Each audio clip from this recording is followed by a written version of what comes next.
Welcome back to episode 23 of the Zoo House Sports Fantasy Football Zoo podcast. I hope you all managed to do well in your fantasy week 2. If this is your first time tuning in, my name is Chief, aka Zoo House Moose, and I'm joined by my co-host, Tom, aka Zoo House Goat. I won all my matchups this week. I'm brilliant. However, it's a bit of a different podcast last week, as you can tell. We've lost 50%. Just like the NFL with injuries, we've had a few injuries. One is moving house, and the other's dared to go on a holiday to Scotland. Unbelievable. Shocking, we hope you had a great week too. But in case you didn't, this week we're back with some great pickups to take home that win in week 3. Plus, we'll be going through the metric shitload of injuries that rock the NFL. And the Zoo House Bear is sadly not here, but he had Saquon Barkley, didn't he, in our home league as second pick. Not happy about that, especially after drafting Golladay and Sutton. But yeah, before we get on to that, let's take a look at the news from around the league this week. Okay. Number one, I picked him up in our home league, free agency, Devontae Freeman. As soon as Barkley went down, I had a sniff on Freeman. I know we were talking about it. Yeah. He'll be I think that's a good pickup. Solid RB3. I'm trying to trade him for David Johnson, but trying to get Cam off there. I think that the Giants are really committed to running the ball. I think a lot of their off-season planning has been about trying to improve their O-line and trying to get the ball a bit more on the ground with Saquon. Now Saquon's out, they might just not want to change their mind, kind of thing. They might be set in their plan to run it with now Devonta. Well, not as good as Saquon, but they've got Solder and who was the guy they drafted this year? The big tall guy. Was in the picture with Crowder and it made him look like Crowder like a little baby. They drafted him, I think, really early this year. I did not see that. Yeah. I can't remember his name. It's really annoying me. But they've got Solder and they invested in the O-line, which hasn't actually had that many injuries. So, yeah, they're going to be committed to the run. Joe Judge likes it. Otherwise, they want to spend the money on Freeman. I don't know where this leaves Gorman or Lewis, but we'll pick that up later. Yeah, we can get to that later. But importantly... and $1.05 million of important. Wear your masks, please. Don't know if you saw in the news. That's a lot of money. The Seahawks, the Broncos, and the 49ers all got a big fine, $250,000 each. And all 3 head coaches were fined $100,000, which is a bit harsh. So did they put it down to one specific occasion of them not wearing their masks, or was it just overall? Yeah. I don't know, I haven't seen the NFL letters, but I think it's because they had it down too often. But okay, they're getting tested more than I think anyone in the country. They're around a team that's always being tested. They're not allowed in the building if they fail a test. Not allowed anywhere near anyone. I think, to be honest, it's a bit too much, isn't it? And speaking of something that infects things and makes them become a lot worse than they are, Adam Gase did not do well with the Jets again this week. I don't know what everyone thought that the Jags were going to be the worst team in the NFL, but that is not a good-looking team. I don't know what they're tanking for, because Sam Darnold's only a 2-3-year-old pick, 2018. So that's he's been in the league 2 years. This is his 3rd year, I think, something. So, and there's just something about giving 20 carries to Frank Gore that just it just says that this is a bad offense. I mean, they put Le'Veon Bell in when he had a hamstring injury again, and look, Darnold's looking shaky. He's looking really shaky. Some of his passes, he got intercepted, and the O-line doesn't want to play for him. I would say Gase would be the first one fired, but I think he's the GM as well, isn't he? So, can you fire yourself?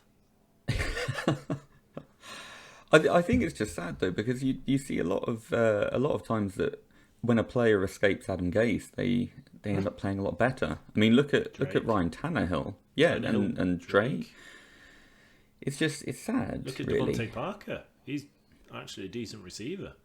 Under Gase, he was not considered too much. I mean, who was the other one? I mean, Gase, he shouldn't be in the league. He's an absolute loser. I would be a lot. I would be a lot more interested in Jets players if Adam Gase left. If he got sacked tomorrow, I would look at the Jets players and think, But I mean, outside of Crowder, there's no one I'd touch on any fancy wise. If I had Le'Veon Bell, I'm trying to sell shares. try and trade him for someone. I just can't see him doing naff all. Next onto it is the Cowboys, the onside kick and the amazing comeback. I want to touch upon that because it's the first time ever a team has been leading by that many points and has lost. They were 440-0 up until the Falcons. Yeah, it was with that many points and no interceptions, wasn't it? Yeah. That's insane. 440-0 is just mental. And they were up and they were still going for it. They were still winning. It was just the onside kick. I don't know if you've seen it, where it's just all the Falcons players just mesmerised by it and just let it go 10 yards. And then, fair play to Zerline, must have ice in his veins to kick that. Greg the Leg, hero. But one thing I just want to talk about is, even though it was a really high-scoring offense, we've only seen Gurley have about 5 targets, of 2 have been receptions already this year. That's making me a bit worried if you've drafted him in any of your fantasy leagues. He's not Gurley that we came to love a couple of years ago. No, and that's what the Rams used him for. The average is almost 700 yards receiving, 60 targets a year, 60 receptions a year, and 5 touchdowns on average over the last few years. So, chunk of points there. And I think a lot of people who drafted him in the 4th round were looking for at least some targets, like maybe not a return to his 2018 glory days, but something to get some yards there. I mean, I can understand them playing the running game, and even that far ahead, I thought actually they're just going to run with Gurley more, try and do the clock out, but they were still passing it, Gage. But what was weird is Julio Jones had a really quiet game. Yeah, we'll come to this with our new injury section, which is completely full. But he sadly had to play through a hamstring. So maybe they didn't want to get the ball his way in case that would aggravate it more. He was limping every now and then. Speaking of aggravated wide receivers, what's this about the Packers doctor? Yeah, so a bit of a funny coincidence. The Saints sent off Michael Thomas' medical information to a doctor out of state. And ironically, he's also the Packers doctor, like the official doctor for the Packers team. So they're now looking to get acknowledgement that he can play from the same person that is they're going up against on Sunday. That's brilliant. We'll see. Let's see if he's down with a chronic case of gingivitis or mono. I don't know. Probably make something else up. Okay. What was it that Antonio Brown got last year? Was it like cryogenically frozen toes? Yeah, he got frostbite, didn't he? Yeah. And then his helmet wasn't nice, and then the Patriots almost had a star wide receiver, but it turns out he'd done some naughty stuff. So, do you reckon we'll see him this year? I mean, if injuries keep happening, I think he's suspended for so many games. Was it 8 games? Yeah, we might see him at the back end of the year. I mean, if you're a team making a playoff rush from anything COVID, say someone keeps injured, if Packers get Devontae Adams injured properly, would you have a stab at Antonio Brown? I think they would just write in a load of conditions into the contract to say if you put a toe out of line, if you put a frostbitten toe out of line, you're just gone. And you must wear a helmet properly. Okay, so speaking of injuries and potential pickups, which we covered in the news, everyone's talked about the injuries. I'm not going to spend too long on Saquon Barkley's because I know Zoohouse Bear, he's actually not on holiday. He's actually gone to see a therapist after drafting him second. And poor guy, first game, Steelers just smashed the run game. Second game, he was like, Saquon Barkley, yeah, he's going to do it. And 2.8 points later, he's gone for the season. If you had him now, I'd say as long as you're not in a dynasty, if you're in redraft, send him to IR if you have it, but waiver him. I'd actually just waiver him completely. Yeah, it's a very, very sad day for fantasy. I think as well because we're going to come to it next with Christian McCaffrey going out. But this is a guy who you put a hell of a lot of draft capital into, and you got one bad game against the Steelers, and then nothing. And I wonder what does this do for the rest of the Giants players? Suddenly you take a generational talent like Saquon out, our team's going to be less scared. What they're going to do? They're going to pass the ball more. I know they've signed Devonta Freeman, who's a decent runner who can catch in the backfield, but it's not Barkley, obviously. Otherwise, he would have got paid earlier and got a contract earlier. But I think we're probably going to see a bad running team like the Lions. Although we've got DeAndre Swift. He's arguably better than Wayne Gallman or Dion Lewis, but we've got a three-headed monster, one veteran to help out the other two guys. How old is John Lewis actually on that? I'm not sure. I don't know. I have no idea. I think he's late 20s, early 30s. He was at the Pats years ago, and then he went to the Titans on that decent money deal, and then they were going to use him, and then they realised Henry is an absolute monster. So I think, he must be, late 20s? He's 29 years old. Oh, God, so, I'm sad.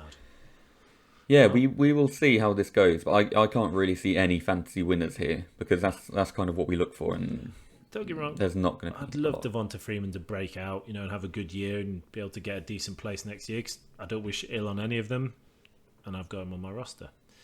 But I know you touched upon him out in Carolina, Paul McCaffrey, the other one who invested a lot of capital into even your drafts. Yeah, it's a sad thing to see. I think what's worrying with Christian McCaffrey and actually picking up Mike Davis is Christian McCaffrey is a very strong guy. He wants to play through injury. Really, he should be out for like 4 to 6 weeks, but he's probably going to come back sooner and play while injured. And we don't know if we're going to see the same Christian McCaffrey that we saw last year, because they're superstars, but they're still human, and we just don't know if he'll be able to put up the same numbers as before he went off. Are we going to see him injured, a little bit all season? Like, again, that's a lot of draft capital. I hope they don't rush him back, because he's an exciting player. They really need to just let him rest, I think, and air it out. We mentioned on Mike Davis. We'll see how much time he gets on the field, how many running yards he can get in place of McCaffrey. But also Robbie Anderson, fantastic player. Again, another player that's gotten away from Adam Gase and has started cracking out great games. Yeah, Robbie Anderson, he looks incredible now. He's out at the Jets, and he's actually got... Bridgewater's been finding him. Anderson's found separation and space. The other, I think, surprising one for that is DJ Moore. Everyone was predicting him to be the big wide receiver threat, especially in PPR, and so far I think it's pretty mixed out there, the backfield, isn't it? Sorry, not the backfield, the receiver section. But yeah, Paul McCaffrey, I think, as you probably touched upon, Mike Davis, I've seen him go for silly money in Fab in our league, that we're in the money league, and in other ones I think someone spent $100 of a $200 allowance on him, so 50%, which is, I think, too much money, because say he's going to get 4 to 6 good weeks. I mean, that could help you, but it's not McCaffrey, and that O-line doesn't look great, and the Panthers are going to be playing from behind so often because their secondary is hot trash, as we saw. Even bloody hell, even Brady he would have carved up. He should have had another 2 touchdowns. Scotty Miller dropped it. LaShawn McCoy, did you see the spin move LaShawn McCoy did on the corner to get free for that? Stuck him, spin round him, and just ran on. That's like a 33-year-old running back did him. So, yeah, Carolina, I personally want to touch Mike Davis, and until Christian McCaffrey comes back and gets check downs, it's I think this is a week for a lot of... I'm not going to say wasted fab, but there's been a lot of money going around for players that I don't find particularly show-stopping. Oh, it was like Naeem Hines last week. A lot of... Everyone was saying, Naeem Hines, look how many looks he got. Jonathan Taylor just came in and absolutely swallowed him this week. And he's when the Colts are playing from ahead, then I don't think Naeem Hines is going to get a look in. I mean, Jonathan Taylor caught some passes, and he's just a beast coming out of college. I mean, fair play to any of you who drafted him and admittedly got lucky with the Marlon Mack injury. But speaking of more running backs, Raheem Mostert, obviously he went down, the killer turf at MetLife. What does that leave us with Coleman out injury as well? Jerick McKinnon, a lot of fab. Not as much as the others, but I think he's got a great chance to shine. Yeah, he really does. I mean, we're talking a great offense, and Jimmy G is out for at least a week. That means we're going to have a backup quarterback, probably more likely to run the ball. We might see McKinnon get a load of touches. The only thing to take the shine off the apple on that one is Jeff Wilson, who they often look or have looked in the past. in terms of red zone carries. I think he's had 6 red zone carries, and if I remember rightly, 4 of them were touchdowns. Wow. So big conversion rate there, and we might see McKinnon get vultured a bit if Jeff gets in the end zone. I don't know how often to the end zone they're going to get, especially not this week. Jimmy G's apparently out with his ankle. If I was looking at anyone, I'd probably look at Jordan Reed. Inexperienced quarterbacks throw to the tight ends. We saw it in Denver with Noah Fant. Jordan Reed balled out last week with George Kittle being out for a few more weeks at least. I just hope he doesn't get another concussion, because he almost retired because of the concussions. That's the only thing I'd be scared of. But I mean, the 49ers this week, it's a tough matchup they've got, so it's not the Jets. I think you'd bench them and a flex play at most for any of these. Yeah, it was sad though, because Raheem Mostert was having a great time until he went down. Well, 8 attempts for 92 yards. That's it's so quick. Do you see it's his burst, isn't it? It's just sees the gap and he's gone. It's like Matty Breeder without injuries until now. Yeah, without being made of glass. Yeah, well, obviously the turf sorted him out there, and unfortunately for Alex in our home league who has Raheem Mostert, you can't play him against me this week. I need some luck. All right, and then another funny one I want to talk. I say funny. I think it was more surprising and shocking to everyone when Herbert started against the Chiefs because of the mysterious Tyrod Taylor chest injury, which has now been confirmed to be. Apparently, he got his lung. He was meant to have a painkilling injection to his chest, like Pulp Fiction. But apparently, it went a bit too deep and stabbed his lung.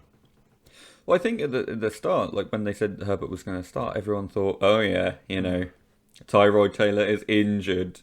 Someone pushed him down the stairs, and now they're going to see what Herbert can do. But genuine injury. But he played Herbert amazing. he had a great time. I think he passed for like 300 yards and against the Super Bowl champs, and he would have had a good TD. I think Mike Williams is free, but did you see Tyrion Matthew came along and covered it? I mean, that's what a world class safety. And if it wasn't for Harrison Butker, I swear he's like the Iceman. Do you see? He did 3 kicks in a row. The same kick, because the first one was a foul, then the next one they iced him, and then the timeout. Yeah, he spanked them all over 50. Bloody hell! Yeah, but they gave the Chiefs a much better, closer game than I thought they were going to do. So yeah, I mean, fair play to him. And honestly, how much better did the Chargers look than against even the Bengals? This is the world champs. That's what Herbert did for him. And fair play to him. It's your first NFL game against the Super Bowl champs with a strong defense against you, and it's your first game. You just came out there and balled, and he took some big hits. You see the hit he took, and then he just got up and I was like, I didn't even feel that. Love him. We'll see how it happens in week 3 though, whether they're going to stick with Herbert or whether Tyrod will be back. I don't know. Anthony Lynn's come out and said Tyrod's their starter, but I think that's just respect to Tyrod. You wouldn't, would you? Could you see Tyrod starting week 3? I would want to start Herbert from here on out until he screws up, at least, if he does. Even if he does, sod it, he's a rookie. They're not going to win the Super Bowl this year, so get him the experience. Talking on to another LA team. Speaking of rookies, speaking of rookie LA players, see, look at that as a segue. Sadly, Cam Akers has gone down. Yeah, I think was it bruised ribs or something? I don't know. Or buffalo ribs, or I don't know, something like that. But I saw Darrell Henderson was another one getting fabbed because Malcolm Brown broke his pinky finger or something. So he's out for a few weeks. And to be fair, Henderson looked good. He looked really good. And even in the game week 1, when he got a few looks because he was coming back from injury in camp, I think he can make it his own this year. I really do. Because Akers hasn't looked that good at all. Really unimpressive, but there's not too much to say on that LA team. I think they'll still be very pass heavy with Woods and Cup. Got to be in Higbee. Yeah. So if you had the choice, Tom, between Devonta Freeman, Mike Davis, Jarrett McKinnon, and Darrell Henderson, who would be your pickup? Personally, Darrell Henderson. Maybe a bit controversial, but I think that Rams team, that offense is potent under McVay. They've got so many good seams, looks, screens. The running back will get play. They'll get up the field and hopefully can just punch it in. Because Goff isn't a runner. He's not anywhere near a dual threat. And if you look at Woods and Cup, do you see how they block for the running game, for the screens and slants? Yeah, love it. What about you? Who would be your pickup out of those? I think I'm going to have to agree with you there, mate. Daryl Henderson is he's a good looking, This dangerous looking. levels of agreement here. Yeah. Just going to rifle through then some hamstring injuries. Devontae Adams, Julio Jones. I think they'll be gone by week 3. Those injuries. Yeah. I'd say start them. I know Adams is questionable. Just look out if he practices. If he makes Friday practice, go it, because he's a stud. He is incredible. Mm. And Julio Jones. The only downside is going to be if they try to play through it too much, and end up having 3 or 4 bad games where they just like we saw with OBJ last season, where he said he was injured in training camp, and then we just saw it all season long. He wasn't up to his usual standard. Being a Julio Jones owner myself, I'm a bit worried that Calvin Ridley is going to dominate and they're going to look to him more and more. Well, but we'll see how it goes. If Julio's not there, then Ridley will get double teamed. Because look at Julio Jones and Adams, you get double teamed all the time. So, just as I say, check Friday practice. They may get limited snap counts, and if they get ahead, they'll probably get taken off. But Adams going into New Orleans, they need the best players. And who are the Falcons playing this week? They're playing, I don't know, someone really rubbish probably that they'll still lose to. Oh, Chicago. They're going to lose to the Bears. No, I predict the Bears lose that. Win that, sorry. Moving on to Denver, a mile high. I know, again, not to pick on the Zoo House Bay, he's had no luck. In fact, we should just publish his team to let other people in the community know out there who not to have. Mr. Sutton, Cortland, he had a shoulder injury week 1, didn't he? And week 2, he's done his ACL. Gone for the season. Yeah, that is awful luck. If you're a Judy owner, profit, but you need a good QB in there, don't you? Yeah. And also Philip Lindsay down for several weeks. So Melvin Gordon's shares are also up. But it kind of damages them all as an offense. And it will limit their opportunities in terms of touchdowns. So we'll have to watch this space, see if they can gel together without their key players, really. I mean, have you seen they've actually signed Blake Bortles as their third string QB now? Love Blake Bortles. Classic. Yeah, he's not that bad. Like, third string, poor guy. I don't know how if Jacksonville had a better QB, they would have beaten my Pats in 2017 in the divisional playoff, or 2018. They would have beaten them. All right, I think apart from that, we've got some 49ers defense. Sherman, Bosa, Solomon Thomas out. I'd be looking to stream Ds. I'd move away from the 49ers D. Do you agree? I do agree. I am looking to drop them, but not until next week. So I've got a lot of shares in the 49ers D because I looked at their schedule and thought, oh, this is fantastic. Yeah. Now, they didn't do so well against the Jets. Not great in terms of points, but who do they have this week? They have the Giants. They have Danny Jones, who loves a good turnover. Yeah, he throws 11 pick 6. So I'm gonna hold on to them for one more week, and if they can't force at least 2 turnovers from Danny Jones, then I'm gonna say goodbye and never look back. Yeah, honestly, it's been the year of injuries this year. Will be known as against the Colts. I mean, they limited them, but yeah, the Jets. For streaming Ds, just whoever the Jets are playing, I think is a sensible one. So it's the Colts this week if somehow they're available or someone's got them. Yeah, I think you just look to see who the Jets are playing there. Just utter crap, Mr. Gase. You've done well there. And then finally, I know your player. You like him. I was annoyed you drafted him because I think he had a lot of potential before the year coming out of Tennessee. Mr. Brown, are you feeling he'll make week 3 or?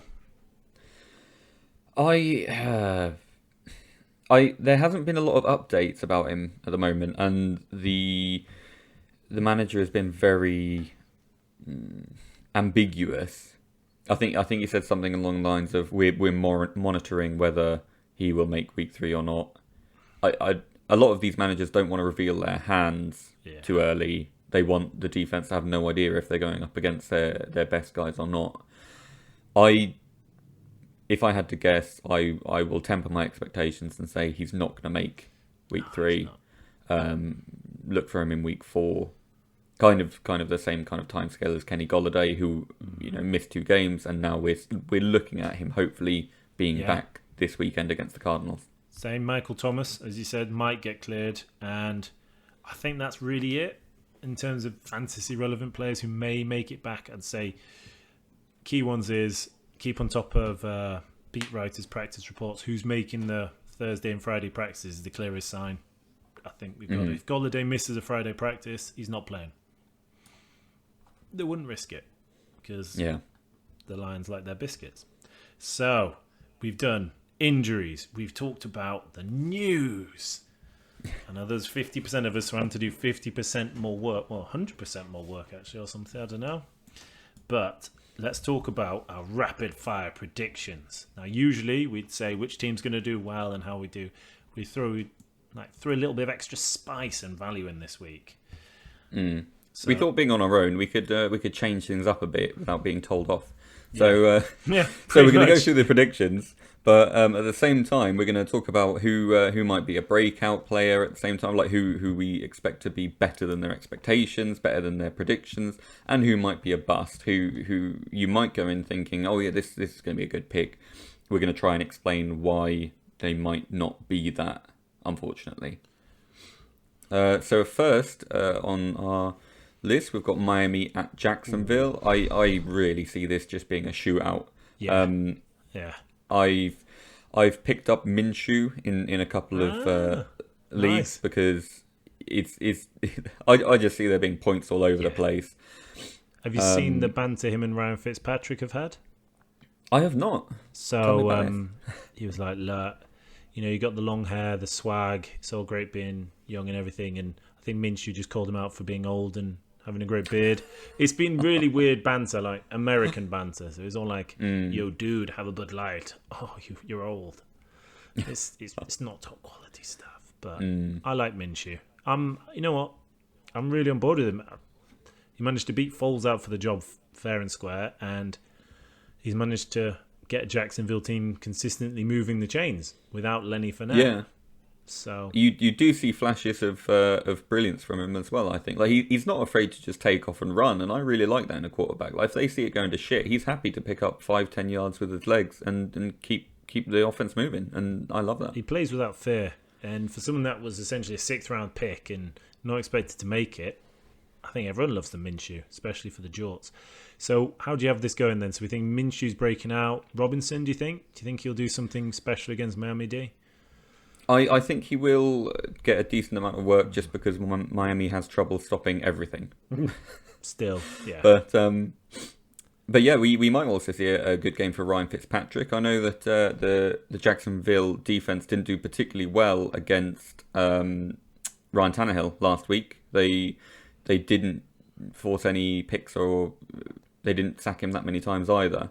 A lot of play action, passing, and he picked up huge chunks because they just really wanted to stop Derrick Henry. I've also made another note. I like Myles Gaskin coming into this game. He is getting a hell of a lot of targets. What? I know I was big on Breeder, and that's because I thought they were going to use Breeder like they are using Myles Gaskin at the moment. He's available on a lot of waiver wires at the moment, and I've stashed him because if he can edge out Jordan Howard and Breeder, then we can see a lot of targets going his way and a lot of chunk plays. Again, we're going to see Miami going down a lot. There's going to be a lot of prevent defenses. Quick slant to Gaskin, and then he runs for 20 yards. He's an okay player. I mean, they managed to put points on Buffalo, and they've got the Jets, which they've got to play the Jets twice. That's going to be an absolute crapshoot. They've got to play Buffalo again. They've got to play Patriots again. Some tough games, and yeah, they're going to have to run it. Those teams are going to force the run. I really enjoyed the Bills game. I thought it was going to be a bloodbath, but it was a lot closer than I thought a lot of people were going to think. Although one player I want to talk about, I know you put in the bust column, Preston Williams. I was disappointed. He could have caught that for the touchdown, which would have maybe have changed the game. Everyone was thinking he was going to break out, especially with Parker not being there. And he's got all the metrics physically. I think he's 6'5" or over 6 foot. He's got a good arm span. He gets separation. He just can't catch the sodding ball. Yeah, I think he's been a bit of a disappointment in general. He, like you said, he's got all the metrics. He's got all the opportunity, and yeah, he's now droppable in my. If you had the gall to pick him up in then, redraft, yeah, Dynasty, I'd still keep him, just in case if Tua starts coming on, he may get passes he can catch. But that's it. When do we start seeing Tua? Do you think Fitzmagic is still there and keeping him out? I think he's going to keep him out while they're still playing around the same level as competitive with the Bills. If it starts to go down the crapshoot, then I think we may see Tua coming out maybe week 5, week 6. Okay. I'll put him in against the Jets. When do they play it. the Jets? I mean, that's a safe game to play into, isn't it? Not really going to be under too much pressure. You can't lose to them. Although we thought that was a safe game, and then look at what happened to the 49ers. That was just, the Jets just injured everyone. Yeah, that was their tactic. Just Adam Gase is like, change the turf. Put nails in the turf. Okay. Yeah, moving on. We've got so we Chicago think Jacksonville. versus... We think Jacksonville. Oh, sorry, mate. I would say Jacksonville. Yeah, I think Minshew's going to do it. Yeah. Okay. Sorry. Yeah, and Chicago. Chicago versus the Falcons. What are your thoughts? If it was in Chicago, I'd be leaning, even without the fans, I'd be leaning very heavily Chicago. But the Falcons have been putting up points. On the Seahawks, I think they put 30. Dallas, they put 39. And let's be honest, they're within one score of winning both, I think, pretty much. I mean, they're putting points up. That offense, if you've got Matty Ryan, you're loving life. There isn't really any breakout or bust players to talk about yet on the Falcons team. I think they're all potentially breaking out or well-known. Ridley, Julio Jones. I think if Gurley has another quiet week, maybe he edges more towards the bust, but that'd be the only one I'm hoping for a breakout this week because Chicago Bears, they got Deion Lewis. The Giants ran up on them. Detroit Lions ran up on them, put some serious points up. I think for me, breakout player, I'm hoping for Gurley to be his breakout value, but if not, I'm really liking David Montgomery. I know you've put him down here. I know you're a big Monty fan. He looked fantastic last week. Yeah. He was cracking up. Did you see that touchdown as well? Like he dodged everyone and just ran into the end zone. If he stays healthy, yeah. He's. I've actually just got a trade offer for him in one of our leagues, our money league. They offered DJ Chark. So I think that shows that Monty is rising up the chains because before we were talking DJ Chark was maybe early 5th. Monty, you could snag him in late 6th. Yeah, mid-late 6th. Yeah. And so DJ Chark's been getting targeted and he's a quality player. Are you thinking about it or what's your running backs like? I somehow managed to get both Derrick Henry and Clyde Edwards-Helaire. So yeah, I'm pretty happy with my RB situation, but I'm a big Monty fan. I don't know if I can let him go. I do like Chuck, but I'm a bit worried about Keenan Cole, who's been sneaking in with Minshew. So I think I might wait a week and see how it looks. Sorry, I mean for our watchers and listeners, my real housewives of Zoo House Fantasy Sports. Ooh, you don't say. Yeah, that was that reaction to the Monty and CH and Derrick Henry. We have Anthony Miller here as a potential breakout. Trubisky, honestly, sometimes it looks like utter garbage, like a high school quarterback playing the NFL. And other times, like that fourth quarter against the Lions, he looked incredible. And it honestly depends which Trubisky you get when.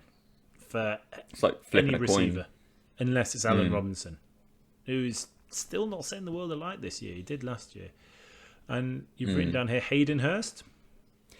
Yeah, he had a fantastic week. Week 1 really disappointing, but week 2 he's starting to come into his own. I think he pinched a few targets from some of the other guys who all got 10 targets in the first week, and I think he got a touchdown as well. Yeah, I mean they were expecting him to fill the Hooper role, and I think he'll grow into it. I think he will. So who do you have, Atlanta or Chicago? It's at Atlanta, if that makes any difference for you. I think Atlanta will be ready to take the win, maybe use Gurley a bit to run down the clock a bit more. I reckon they'll go up in points and then just try and run down the clock that they didn't do against the Cowboys. I think they'll learn. Atlanta have to win this. This is a must-win for the Atlanta team, especially the defensive coordinator. They need to try and limit the Bears. If the Bears put points on the Falcons, then it's a very shaky for the NFC South team. Okay, moving on to Buffalo hosting the LA Rams. Two good teams, both 2-0, I think. Yeah, two great teams. I think we were talking about this earlier, weren't we? And I think I'm gonna have to go with your opinion, Tom, on the Rams are going to take it. Yeah. I really like Buffalo. We've got some great plays from Josh Allen. But phenomenal.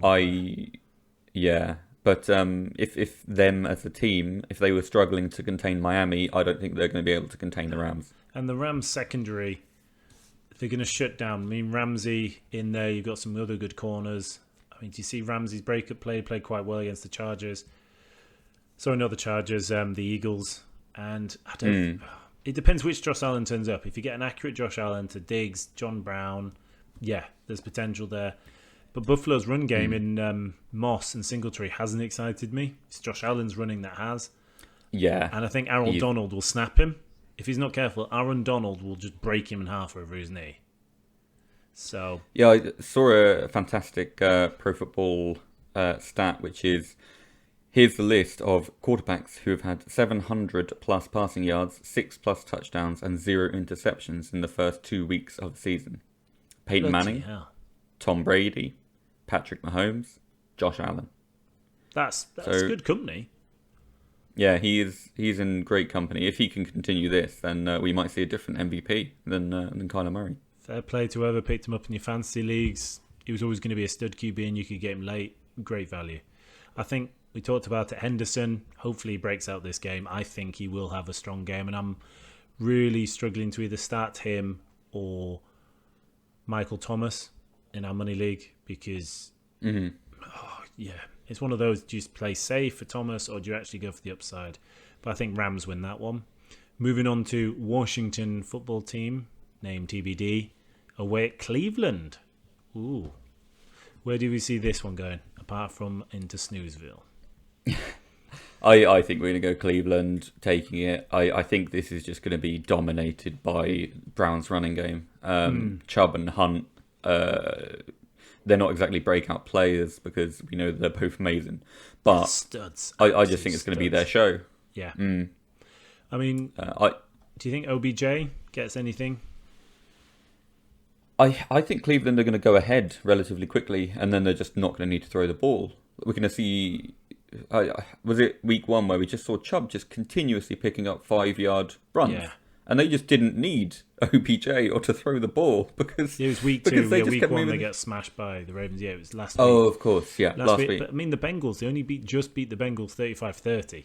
So the Browns' defense is porous, and if McLaurin's incredible wide receiver, and yeah, I agree with you. I think Cleveland. If Washington, I just think it needs a few more pieces. Their defense, though, their rush is incredible. Chase Young, bloody hell. If there wasn't, if Cincy didn't need a quarterback, I think he would have gone 1 overall. Has to have done. Absolute monster. But it's interesting to see if Haskins, how many times he gets sacked by Garrett, because Haskins has been getting sacked. There's actually, a rookie secondary in Cleveland, which is why Bengals did so well. I think it could actually be a bit of a shootout, but I see the Browns probably edging it. I've got them on a +7 spread. So, okay, yeah. Tennessee at Minnesota. Oh, there's got to be Titans winning that one. Vikings haven't looked great, in my opinion. No. And Titans have looked. They can do everything. We saw with Jacksonville, they plugged everyone into the holes to stop Henry from going anywhere. They challenged Tannehill to a shootout, and he won. He's... I mean, yeah, they got the important turnover at the end, but yeah, he was just slinging it. Oh, Tannehill looked great, and the Titans receivers, and I know you've written down Jonnu Smith, which I looked at him and Blake Jarwin at the start of the season, most of my leagues. I thought, look, this is extreme value in a tight end position of teams that could explode. Cowboys, obviously, Mike McCarthy, a lot of passing options. In Titans, if you look at what they did last year, a lot of the same players. They kept hold of a lot of good positional, paid Tannehill, paid Henry. A lot of the core players kept together. I was thinking, actually, the tight end position could explode. And last week, Jonnu Smith was incredibly touchdown dependent. And I don't know how the Vikings will do. it's all upon the Vikings pass rush. See if they can get to Tannehill. But the secondary is hot trash. You know what Green Bay put on them? And Colts just tore them apart in the secondary. So, yeah, I think one of the great things for Johnny Smith is how dangerous Henry is. Because they roll out 3 tight ends. You think they're going to go for the run. And then suddenly it's play action. Johnny Smith sprints down the field. Yeah. Suddenly he's picking up 20, 30 yards. And, the other team looks the fool. I think in this, I'd be happy starting Dalvin Cook. You'd start your studs. One player I want to touch on as a potential bust I'm leaning towards, maybe controversial, Adam Thielen. Have you seen any... It's Kirk Cousins. He's playing so garbage. If he doesn't start stepping it up, Thielen will be a bust, really, for his value. What was it, in the third he was going? Yeah, he was... Ooh. Yeah, I'm glad that I didn't take any shares of him because... People are like, oh, Diggs going, he'll get volume. I'm like, it depends which Kirk turns up. You've either got prime time or daytime. And I think it's daytime Kirk at the moment. So, yeah. Will Growth agreed, Tennessee. Then on to what is fastly becoming one of my favourite teams. Just I knock on wood every time I see them. Las Vegas. Loving them, how they play against New Orleans. Yeah. But they're at New England, home of one of the greatest teams of all time. No bias. It's going to be a great game. This is a game to look forward to. At the moment, Las Vegas look like a unstoppable force, and New England are an immovable object of sorts. So what happens when an unstoppable force meets an immovable object? I tell you, you've teed that well. Did you? No, I like that. That's really good. So listeners, look, get in touch with us. Who do you think? I mean, I think personally New England will see them out. Belichick is just... He almost stopped the Seahawks, and Russell Wilson is on fire.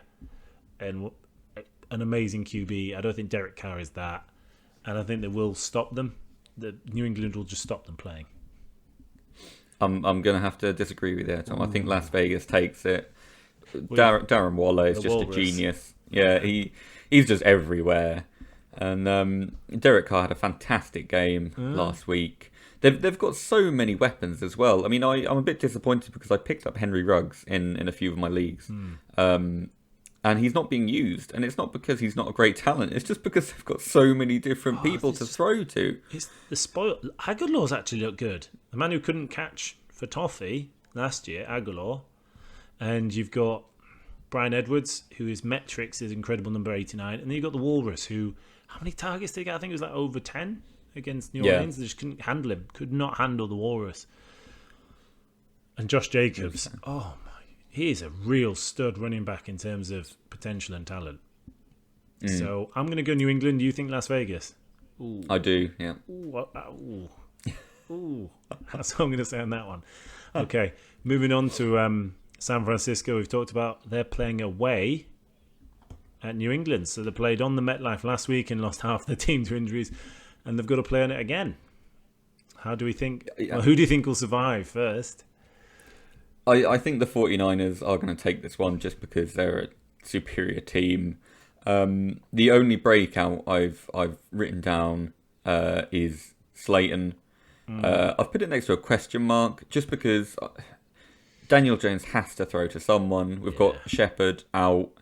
We've got no Saquon. So his only options now are Slayton, Evan Ingram, and Golden Tate. And we've seen this bond develop between him and Slayton. He really likes going to him. The trust is there, and now he has a bit more time to throw. I mean, the loss of 3 important players in the 49ers D, he might Richard actually Sherman get through. being out is a huge loss for the secondary because that's who you'd expect to. He might get Golden a few Tate great or someone. flows off. I think Golden Tate is worthy of a flex. Wide receiver 3 as well. I think it's between Slayton and Tate really who takes the value. I don't think in PPR leagues. I think Golden Tate is a great pickup because he's going to see a lot. He's going to be the Jamison Crowder of the Giants. I like Golden Tate, and so you put Daniel Jones as a bust. I think you've dropped him, haven't you, in some leagues? I have, yes. Even in my 2 QB league, I dropped him and picked up Justin Herbert. He's my third quarterback though because I've got Ryan Tannehill and Stafford. Nice. So one of those are like Stafford. He's slinging it, but He needs Golladay back. Yeah, I'm crossing my fingers that Golladay's going to come back. We're going 49ers to do just enough without Jimmy D. I think it will be a low-scoring game, to be honest. Yeah, I agree. Something like 17-13 to the 49ers. Oh, actually, you know what? I'm going to flip it. I'm going to say New York Giants win that. I think they'll bounce back. I think Devonta Freeman comes in. I think they start slinging it, and Danny Jones just doesn't care. Just goes for it. I like your moxie. Well, we picked New York Giants last week, and they did sod all. So, Cincy at Philadelphia. What do we see? A part of me really wants to say Cincinnati are going to take it, but sadly, probably the Eagles. Yeah, I think if you got Tyler Boyd, I think he's becoming a potential wide receiver, high wide receiver 2, encroaching on wide receiver 1 numbers. I've seen him doing better than some other wide receiver 1s out there.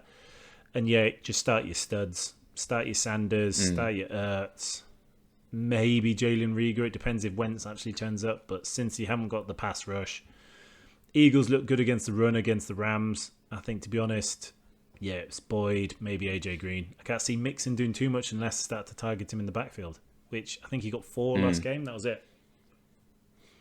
I really want to go out and buy shares in the Bengals just because AJ Green and Boyd, I think they're going to get better as the season goes on. I mean, the amount of dropped or missed opportunities AJ Green had during the last game, it was disappointing, but the opportunity is there, and I don't know whether that's AJ Green not being the player that he used to be, or it just takes some time to shake the rust off and get back into the swing of things. But the points are there. We just need them to pick them out. Yeah, no, I think we say Philadelphia Edge won though. Just. Yeah. Okay, Houston at the Pittsburgh Steelers. What are we saying there? I think the Pittsburgh Steelers are just going to be a brick wall and just stop Houston from doing anything. I'm sitting David Johnson in a few of my leagues and taking a less well-known option in place, just because I cannot see him putting up points. That Steelers defense, I mean, it absolutely crumpled Barkley. I'd say Barkley slightly better than DJ. Very slightly, Mr. Johnson, sorry. Speaking of Johnson's, Deontay, Big Ben's come out and said, look, I need to trust him more, I need to target him more. And he still looked good. This Big Ben's passing well. And that O-line's giving him all the time in the world. Yeah. I feel bad that I didn't trust the Steelers more going into the draft. I wish I'd have picked up Deontay Johnson. He was a 10th round pick, I think. And he's looking great. James Conner, where he was going, I think in ours, he went 4th, which I actually say is better value than some players that went before him. And if you trusted James Conner to stay healthy, it was an injury risk in week 1, but he bounced back well in week 2. But yeah, I can't see Houston, even with Deshaun Watson magic. I think Pittsburgh take this one. Yep, okay. I agree. New York Jets, Indianapolis. I don't think we need to question who's going to win that. I think it's just bust. I like how you put every Jet player. I don't want to spend too long on this because Indianapolis, you're going to start your players into the Jets. I'd actually look at starting Phillip Rivers if you need to stream a QB. Yep. Jets. Hot. Just off the Richter scale in terms of how shit they are. Panthers. I think the only bust player for the Colts this week is going to be Nyheim Hines. Again. And I think it's because they're not going to need him. They bring him out when it's a more of a closer game, negative game script kind of thing. They just won't need. They're just going to feed Jonathan Taylor because he needs the experience and let him go for it. So Nyheim Hines had a great week 1. Incredibly disappointing week 2. Anyone who started him will be incredibly sad. And I think it's going to be another one of those.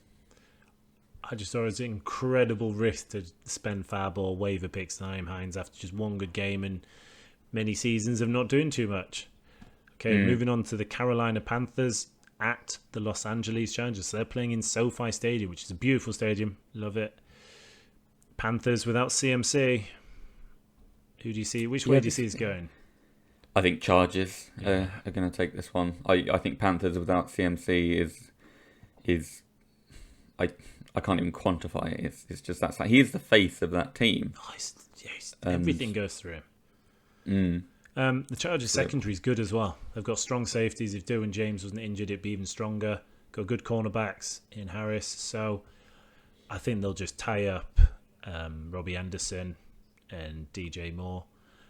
To be honest, Mike Davis, worth a look, but that Chargers rush, did you see it against Bengals? Absolutely crippled people. Really got on top of Mahomes, and that Kansas O-line is bloody good. For me, it's just a question of how much the Chargers win it by, and that's if Herbert or Taylor plays. So. Yeah, you certainly didn't get your bang for your buck in the last week from Clyde Edwards-Helaire because he didn't make a good return on investment. It's like Derrick Henry, really. They just got bottled up. Yeah, I think Chargers are actually a very good defensive unit, and people misjudged them because last year they weren't too clever, but that was because Rivers was just inaccurate to hell. Moving on then, Tampa against Denver at Mile High. Now, Brady does struggle in Denver. He has struggled there before. Ooh. I think the only problem is Denver has lost a lot of its pieces, like we talked about earlier with the injuries. And Tampa Bay are flying high at the moment. They had a great game last week. They should have won by more. If they hadn't had drop passes, they'd have won by a lot more. I think that morale is going to keep going. I think they're going to crush Denver this week. Yeah. I think they'll crush Denver. They've lost Von Miller. They've lost Sutton. They've lost Locke. I think Melvin Gordon will get stuffed by what is an incredibly good run D.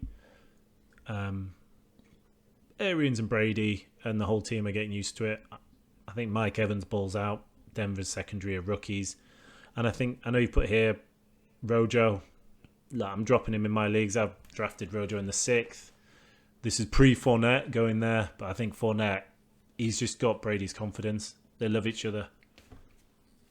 Yeah, it was sad that I had to write Fournette/Rojo because I think going forwards, at least for the next couple of weeks, it might be a bit worrying, just as it was last year in terms of which Rojo you're going to get and which Peyton Barber you're going to get. Because sometimes you started Rojo and then Peyton Barber had a fantastic game because Bruce Arians got annoyed that Rojo did the wrong blocking move and someone got sacked and he sat him out and gave him a timeout. So I think together they will talent different. You can't compare Barber to Fournette. I think that Bruce Arians is a fickle man, and until he decides on one, I think we're going to see a bit of a two-headed monster. I think together they're going to score a lot of points. I just don't know which one it's going to be on a week-to-week basis.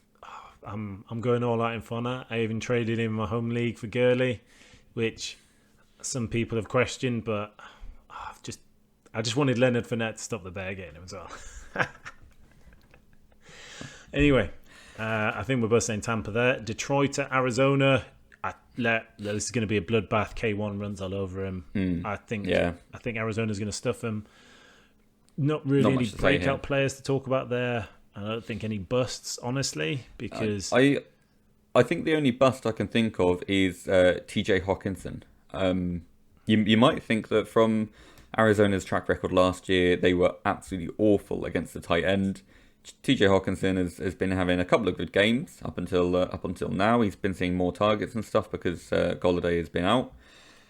Golladay might be back, and Arizona are performing a lot better against the tight end position this season. Both of those things worry me, and I've actually dropped TJ Hawkinson in a couple of leagues because I think with Golladay coming back, I don't see him having the same level of dependability.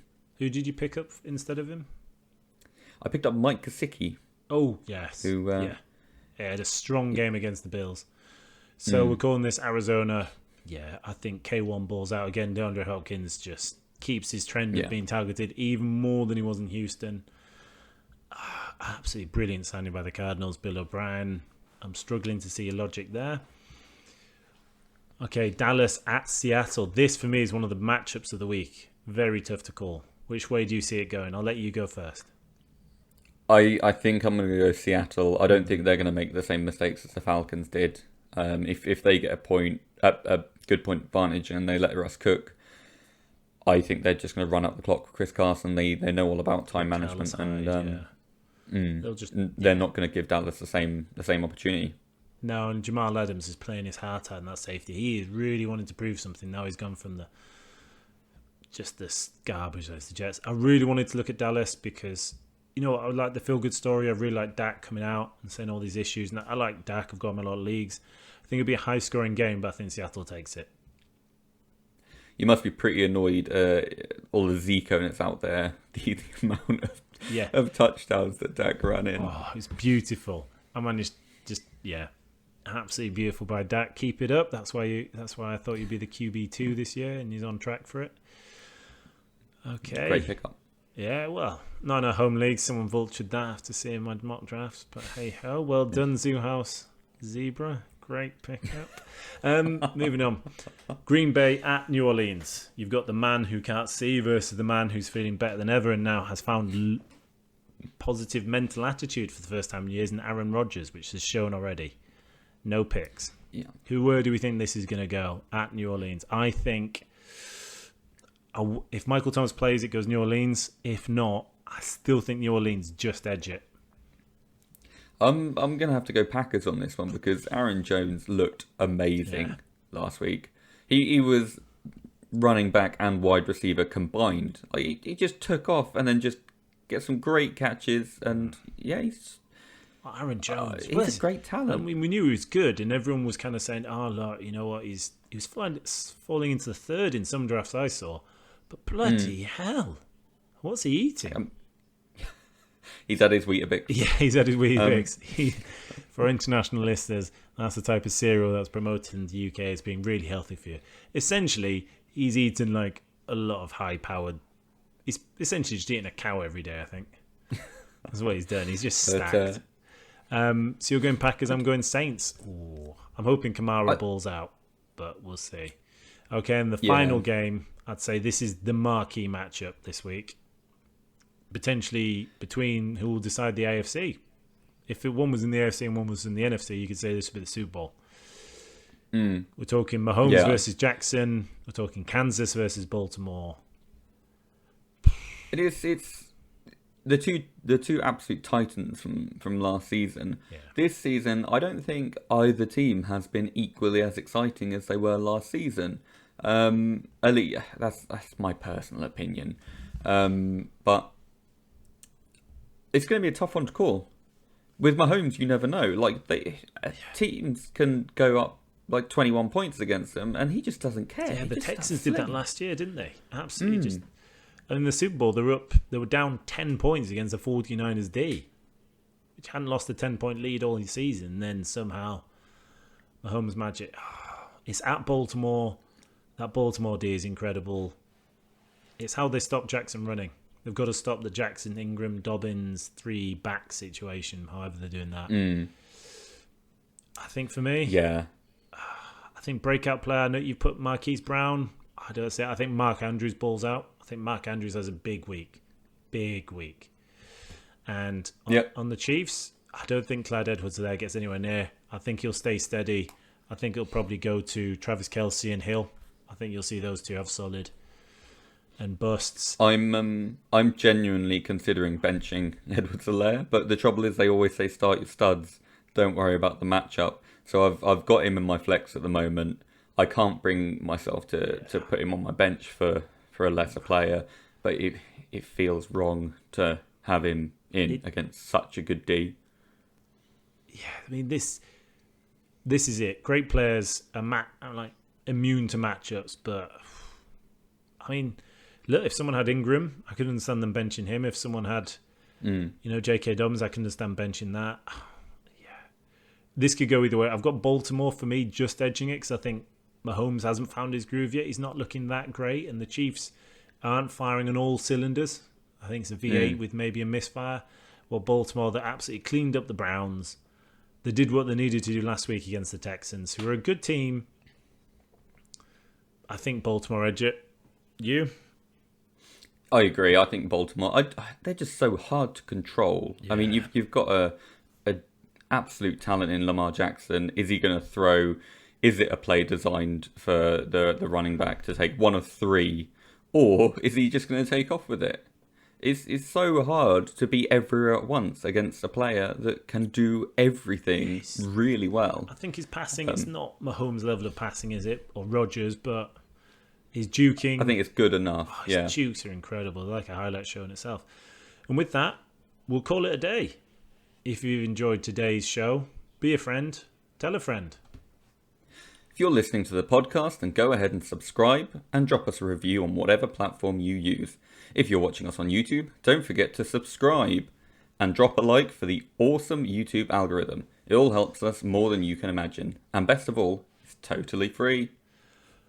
Leave a comment below for any questions you have or your own Super Bowl takes. Zoo House Bear is in need of a lot of help with his team in the garbage chute. Or if we're coming to you via a podcast service, you can always drop us an email to fancyfootballzoo@zoohousesports.com. Alternatively, if you're on the Twitter, you can find me at my handle, ZooHouseGoat. Or me, at ZooHouseMoose. Or the podcast in general, on Twitter and Instagram, at ZooHouseSports_. If you can't wait another week for more fantasy content, be sure to head over to zoohousesports.com. The site is chock full of all the articles you need to get the advantage over your league mates this year. I just want to say from 50% of us here in the team of the Zoo House, thank you ever so much for listening. I mean, if you prefer not having the bear and the zebra here, we'll tell them. feed back to us. I mean, and vice versa. If you actually hate us, guys, don't tell us that. It'll feed their egos. But a massive thank you for listening and watching. Stay safe. Take care. Take it easy.